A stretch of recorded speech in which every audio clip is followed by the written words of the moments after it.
Welcome to Guam, United States of America! Lagi bang denied ang US visa mo, kakulay?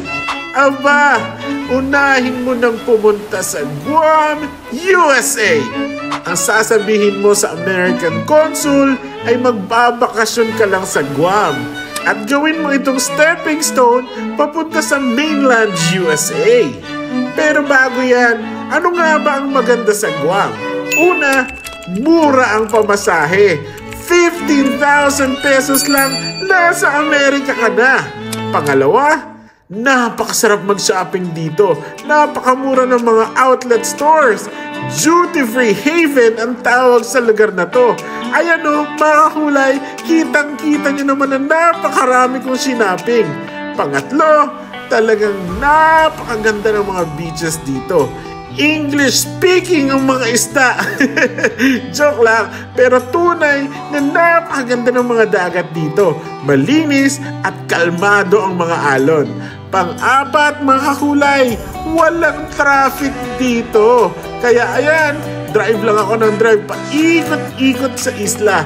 Lahat ng view, stunning talaga. Panglima, lahat ng mga hotels dito pwede mong pasukin at enjoy ang beachfront nang walang binabayaran.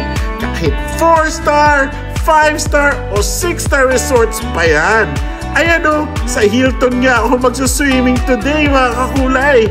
At ang panghuli, unlimited ang adventure dito. From skydiving over stunning coastlines to hiking trails that lead to breathtaking cliffside views, it is a perfect mix of relaxation and excitement, mga kakulay. So, ano pang hinihintay nyo?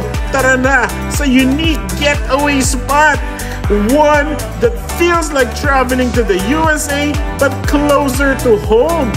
Guam is calling you, kakulay.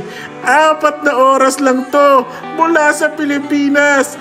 Nasa Amerika ka na. Trust me, Guam is the next place to be.